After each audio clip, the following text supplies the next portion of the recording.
سلام، كي دايرين؟ بخير؟ لاباس؟ كلشي مزيان؟ كي غاديين مع رمضان؟ كاين شي فطور؟ كاين شي سحور؟ كاين شي موان؟ ما يمكنش نكون انا بوحدي اللي ما كنحملش الموان. يمكن هي اكثر حاجه نحملهاش في رمضان هي الموان. ما غاديش نكون انا بوحدي، انا متاكده الا كنتي انت ولا انتي كتسمعي ليا اللي كتغسلوا الموان في داركم غادي تفهموني. ما علينا. مرحبا بكم في بودكاست رحله. اليوم في الحلقة اليوم كيف ما غتكونوا شفتوا في العنوان، غادي نهضر على كيفاش تقدر ولا تقدري تحافظي على نظام صحي في رمضان. احنا عارفين باللي رمضان عنده واحد الجانب روحي وديني، يعني هو الشهر ديال التقرب من الله والعبادة. ولكن راه عنده حتى واحد الجانب صحي، يعني الصيام راه عنده بزاف ديال المنافع. وإلا صمتي مزيان، يعني كنتي كتاكل مزيان في رمضان، راه غادي تقدر تستافد حتى من الجانب الصحي. ولكن لو ما كنتيش كتاكل مزيان راك كتخوي الماء في الرمله. وداك الشيء علاش بما انك صايم علاش ما تهلاش في راسك وتاكل مزيان وتخرج من رمضان وانت انسان افضل من جميع النواحي بما فيهم الناحيه الصحيه. علاش لا؟ انت صايم ياك معقوله. ما علينا. بالمناسبة أنا ماشي متخصصة ولا اختصاصية التغذية. أنا غادي المعلومات اللي غادي نعطيكم اليوم هي من التجربة الشخصية ديالي. أنا هذه سنوات وأنا كنقلب وكنبحث في هذا الموضوع وكنجرب وكنخطأ وكنصحح الأخطاء ديالي. يعني شحال وأنا مهتمة بهذا المجال ديال الفيتنس والانترينمون والتغذية، وتعلمت بزاف ديال الحوايج ودوز بزاف ديال رمضانات. وداك الشيء علاش جيت نشارك معكم اشنو تعلمت باش حتى نتوما تستافدوا. ولكن انا مش اختصاصيه. بغيت نقول لكم هذه النقطه هذه باش ماشي شي واحد يسحب لي انا كنقول بلي انا اختصاصيه. لا، انا واحد الشخص، هذه ماشي هي المهنه ديالي، غير التجربه الشخصيه ديالي ديال سنوات ديال البحث. باش ما تقولش عاوتاني هذه كتخربق علينا هذه باش عارفه. لا، شحال وانا في هذا المجال، ولكن غير تجربه شخصيه. مهم بداو ياك. باش تحافظي ولا باش تحافظ على نظام صحي في رمضان، اول حاجه وكتجيني انا اهم حاجه، وهذه القضيه ماشي غير في رمضان، حتى في الاشهر العاديه ضروريه ومهمه، وهي خصك تركز على البروتين. ديما في الماكله ديالك، الفطور العشاء ولا السحور، خصك ضروري تعطي الاسبقيه للبروتين. ديما سبق البروتين، وديما خصك تاكد انك كتاكل كميه كافيه ديال البروتين. علاش؟ اول حاجه البروتين كيزيد في الهرمونات ديال الشبع وكينقص لك الهرمون ديال الجوع اللي هو الغريلين. اذا كنتي واكل كميه كافيه ديال البروتين كتحس براسك شبعان لمده اطول. حاجه اخرى هو انه تاخذ الوقت اكثر باش يتهضم، يعني ماشي عكس الكربوهيدرات. البروتين كياخذ بزاف ديال الوقت باش كيتهضم، ولذلك كيبقى في الجسم ديالك لمده اطول وكتحس براسك شبعان لمده اطول. هذه الحاجه الاولى. الحاجه الثانيه هو انه كيبطئ لك الامتصاص ديال السكر في الدم. فاش كتاكل شي حاجه مسكره كيطرى لك واحد الحاجه سميتها الشوغر سبايك، يعني السكر ديالك كيطلع دغيا في الدم ومن بعد كينزل دغيا. وهاد اللعيبه هذه كتعييك وكدير لك الجوع. الا كنتي واكل بروتين قبل، هاد البروتين كيبطئ لك الامتصاص ديال السكر في الدم وكتولي الطاقه ديالك مستقره، يعني ماشي كتحس براسك عندك طاقه بزاف واحد الساعه وساعه من مورا دغيا كتنزل، وواحد الاحساس خايب صراحه. كتحس براسك عيان وما كتحسش براسك مزيان.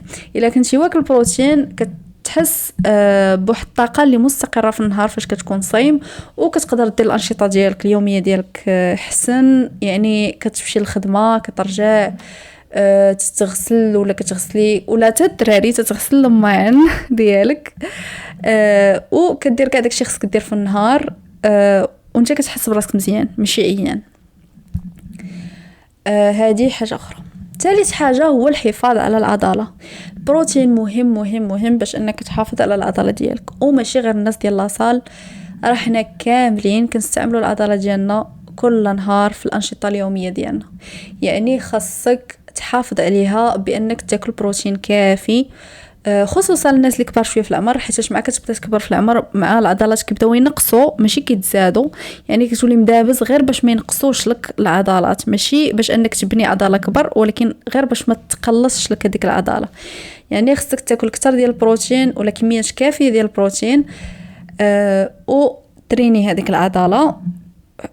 خصوصا الا كنتي كتريني خصك تاكل بروتين، حيت فيه الاحماض الامينيه الضروريه باش انك تصلح هذوك التمزقات اللي كيطراو في لاصال، وانك تبني وتحافظ على العضله ديالك، خصوصا في رمضان، حيت فاش كتكون صايم كيخصك الطاقه، وهذيك الطاقه الجسم ديالك شي مرات كياخذها من العضله. يعني كيولي الاحتمال ديال انك تبدا تفقد العضله ديالك كبر. يعني خصك تاكل بروتين، الا ما كنتيش واكل بروتين الجسم ديالك غياخذ الطاقه من العضله وغتقلص لك العضله ديالك، وحنا هادشي ما بغيناش يطرا.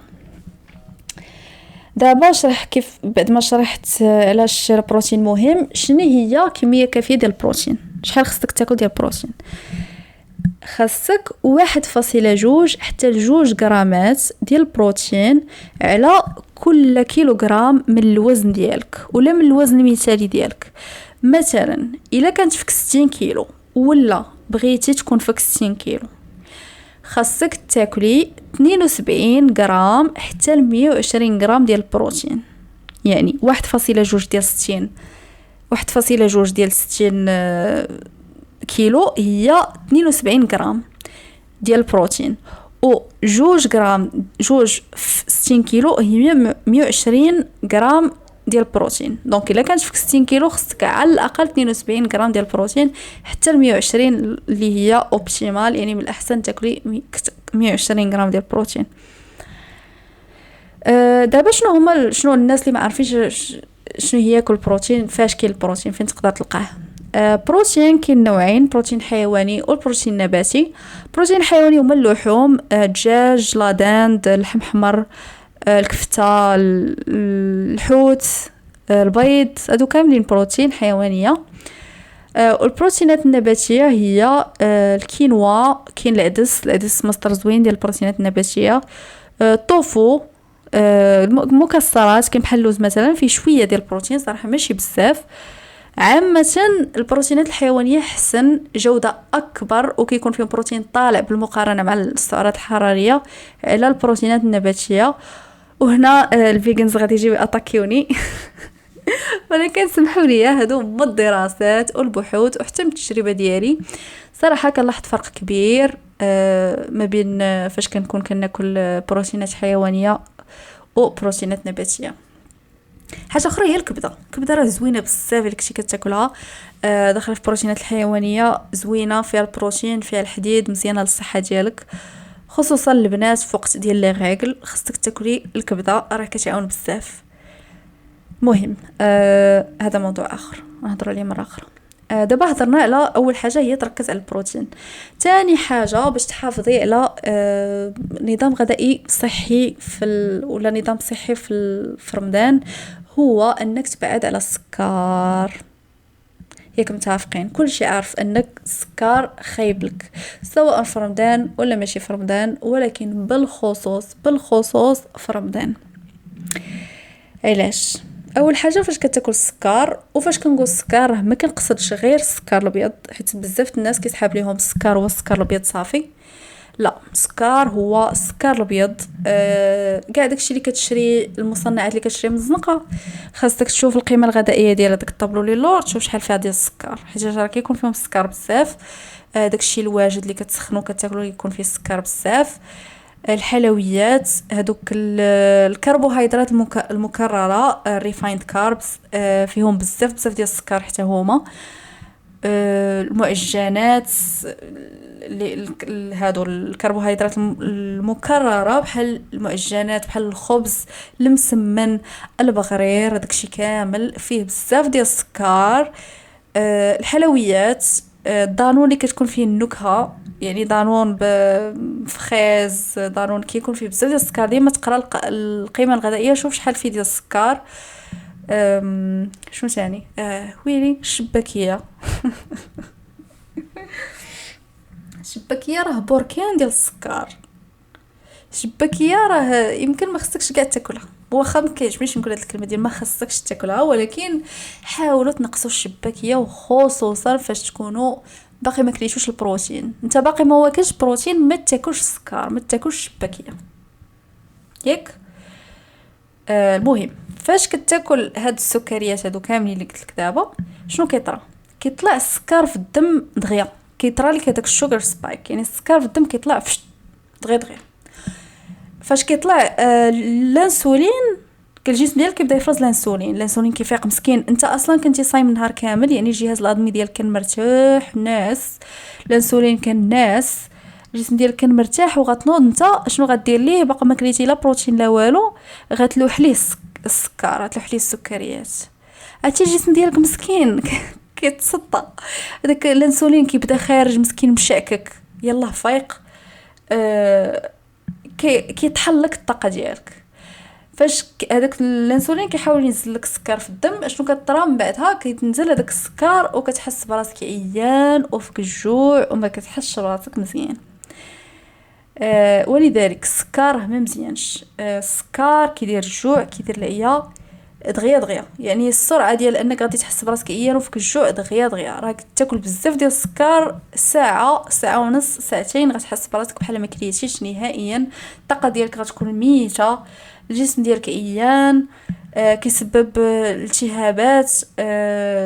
كيشرف السكر، راه كيشرف. وكيخيب. كيدمر لك الخلايا ديالك ديال الجسم ديالك كيدمروا، كيسبب تجاعيد، عنده بزاف ديال الاضرار، خصوصا الا كنتي يلاه صايم وكتلوح هكاك السكر الدم ديالك نيشان. الجسم ديالك كيمتص داك السكر دغيا والجسم ديالك كيتخربق. لذلك حاول ما تاكلش السكر. الا كليتي السكر بدا بالبروتين هو الاول. دونك مثلا الا بغيتي تاكل شباكيه، تسنى حتى تاكل داكشي الصحي كامل، البروتين، الخضره ديالك وداكشي، وعاد ديك الساعه تاكل هذيك الشباكيه، حيت بحال غادي تكون درتي واحد الطبقه في الجسم ديالك ديال في المصارم ديالك كاينه واحد الطبقه ديال البروتين اللي بحال ما كتخليش داك السكر كيدخل للدم دغيا، بحال كيتعطل. دونك الجسم ديالك ما كتصدموش، ما كتصرفقوش. تقدر تاكل شنو تاكل السكريات الطبيعيه. السكريات الطبيعيه ما فيهمش مشكل، بما انك تاكلهم باعتدال ما فيهمش مشكل. مثلا التمر تاكلهم واحد جوج تميرات ولا ثلاثه كاع ماشي مشكل. بالمناسبه التمر راه ما كيديرش هذاك الارتفاع ديال السكر، ماشي بحال السكريات المصنعه ولا ماشي الطبيعيه. دونك ما خيبش بزاف، ماشي بحال السكر، بحال دانون بالنكهه ماشي بحال الشباكيه. يعني السكريه الطبيعيه احسن، ما كديرش لك داك الارتفاع الخيب، هذاك الشوغر سبايك. تقدر تاكل السكريه الطبيعيه، الفواكه، تمر، العسل، داك الشكلاط، المر، يعني ما يكونش مخلط بداك السكر الابيض، يكون الشكلاط على الاقل 70% ديال الكاكاو. هادشي اللي كاين. دونك نقصوا من السكر، بعدهم السكر. لك يجي السكر تسنى تاكل بروتين، ديرو ديسير وكل غير شويه. حتى السكريه الطبيعيه خصك تاكلهم باعتدال، ما تاكلش بزاف. هادشي اللي كاين دابا في هاد النقطه. ندوزو النقطه الثالثه.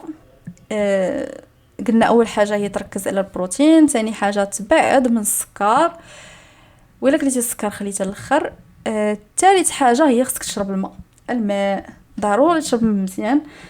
شنو كيطرا هو حيت كيكون الفتره اللي كتاكل فيها ما كتكونش طويله بزاف، و مع كتنعس، كتكون ناعس قبل السحور، دونك ما كيكونش عندك بزاف ديال الوقت باش انك تشرب الماء.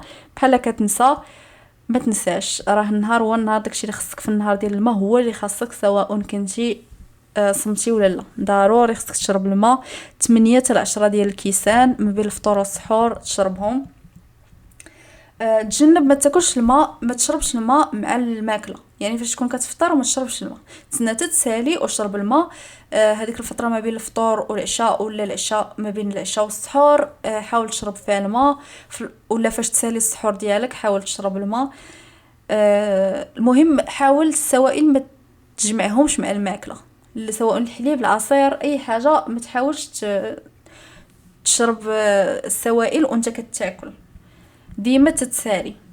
حاجه اخرى هو انك تجنب تشرب بزاف ديال القهوه ولا اتاي، زعما ما تكثرش تاخذ كاس ديال اتاي ديالك ولا كاس ديال القهوه، ولكن عاوتاني ما تشربش 3 الكيسان ديال القهوه في ديك الليله. علاش؟ حيتاش ولا كيسان ديال اتاي، حيتاش كيسبب في فقدان الماء، يعني غادي يتغطى. حاول انك ما تشربش بزاف ديال القهوه ولا ديال اتاي ولا ديال الكافيين عامه. ثالث حاجه، تقدر تاكل كل ماكله اللي فيها الماء بزاف، مثلا الخيار، زيد الخيار في السلطات ديالك في الفطور، زيد الخيار في شي وجبه كتعجبك في شي شو سميتهم، شي شهوه كتعجبك زيد فيها الخيار.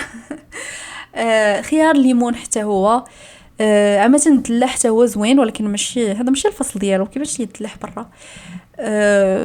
دونك بحال هادشي هذا راه مزيان، فيه بزاف ديال الماء، مزيان ليك.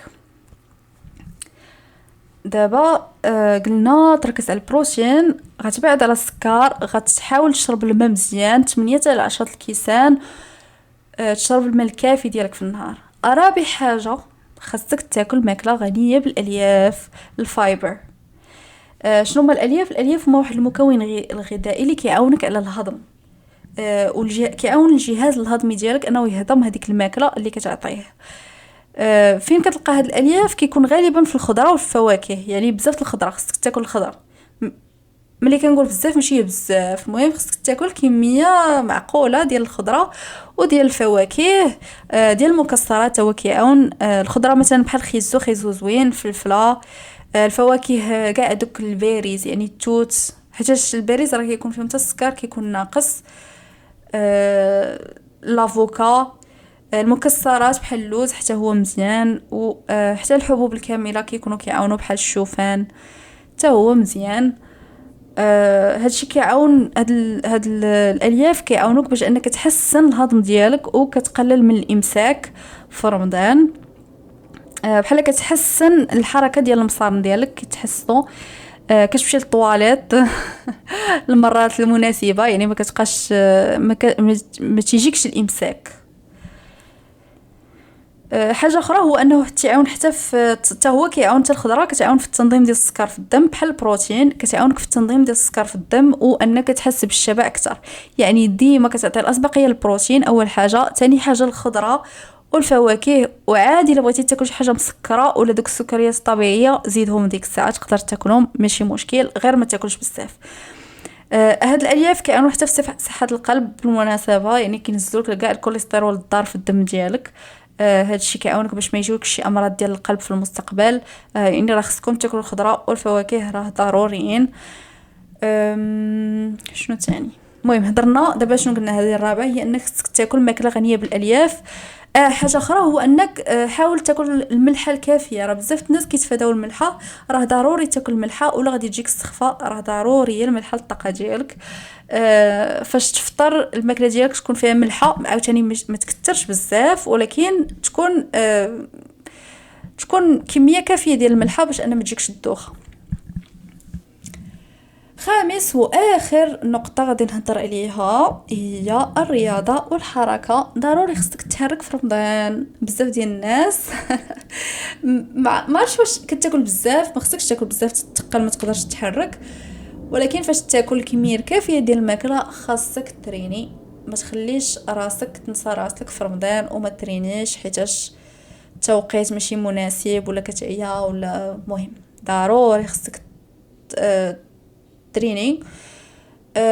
حاجه اخرى علاش ضروري هو انك تحافظ بعد على العضلات ديالك، حيت كما قلنا في الصيام خصوصا لما كنتي كتاكل بروتين كافي، راه الجسم ديالك شي مرات كياخذ طاقه من العضلات ديالك. دونك تقلصوا لك العضلات كيمشيو، والعضلات راه ضروريين ضروريين ضروريين. وحتى باش تحسن المستوى ديال الطاقه ديالك في النهار خصك تريني.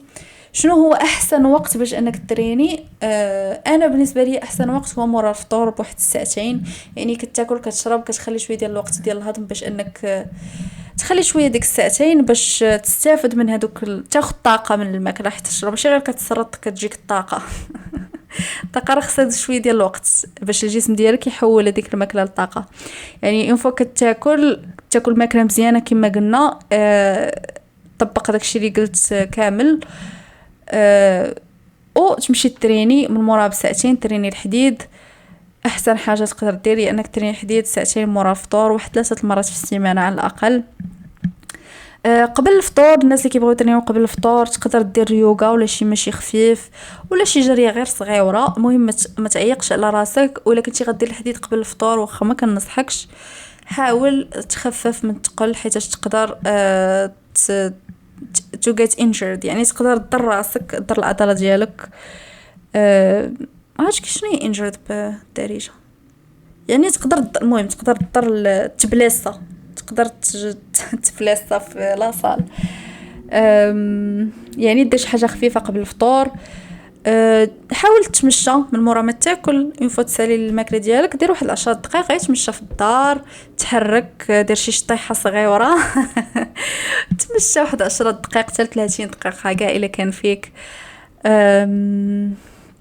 المهم غير ما تنساش انك ما ترينيش.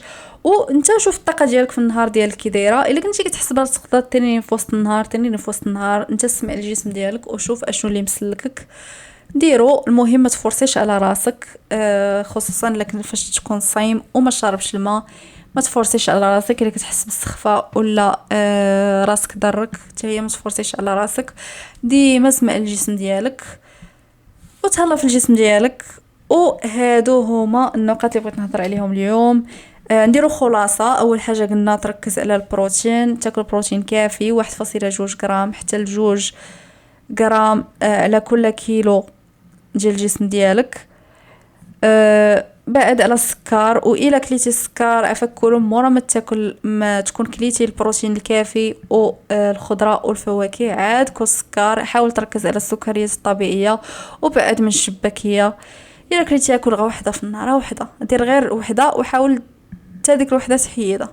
الا ما قدرتيش دير وحده من مورا الشبعه. ثالث حاجه تشرب الماء مزيان. حاول تشرب الماء، كل الخيار والليمون راه كيعاونوا في ليدغاتاسيون. وما تشربش الماء وانت كتاكل ولا الحليب ولا العصير. حاول ما تشربش كاع الحليب. نقدر نهضر لكم على موضوع الحليب مره اخرى.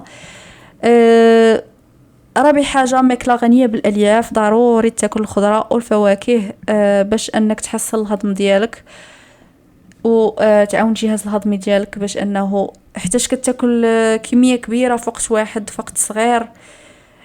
دونك خصك تعاون شويه الجسم ديالك. دونك تاكد انك تاكل الكميات الكافيه ديال الالياف. واخر حاجه هي الرياضه. حاول تحرك، ما تبقاش غير جالس. تمشى من مورا ما تاكل الفطور ديالك ولا العشاء. و حاول دير شي حصه ديال 3 الحصص على الاقل ديال الحديد في السيمانه. الحديد راه مزيان. بزاف الناس عندهم فكره خايبه وسورتو البنات في المغرب ديال غادي تولي هكا كبيره بحال الراجل. داك الهضره راه ما كايناش داك الشيء. اي واحد تيقول لكم هاد الهضره عرفوا ما كيعرف حتى شي حاجه على الحديد. وما عمر شي واحد يكون كيبان بلي راه كيتريني غيقول لكم هاد الهضره هذه. ديما كيكون شي واحد اللي ما عمره مشى لاصال ولا مشى شي 2 مرات تيقول لك هاد الهضره هذه. نقدر نهضر لكم على هذا الموضوع مره اخرى، ولكن هادشي اللي كاين اليوم. نتمنى تكونوا استفدتوا شي حاجه وخاي حاجه وحده من هاد الحلقه هذه. الا عندكم شي سؤال خليوه لي في لي كومونتير. غادي نبقى ندير بحال هاد لي بودكاست حيت انا عزيز عليا هاد المجال بزاف ديال التغذيه وديال الماكله. غادي نركز اكثر في الحلقات الجايه على هاد الموضوع وعلى خصوصا فيما يخص البنات، يعني الصحه ديال البنات اكثر من ديال الدراري حيت انا بنت. وهذاك الشيء كامل اللي بحثت التجارب ديالي كاملين عندهم علاقه مع يعني الفتنس والتغذيه اكثر من جهه ديال البنات. يعني انا كنعرف اكثر في هادشي ديال البنات دونك انا نهضر عليه اكثر وهذا الشيء اللي كاين. نتمنى تكونوا استفدتوا من الحلقه وشكرا حيت سمعتوا ليها كامله. ونتلاقى معكم في حلقه جديده. شكرا.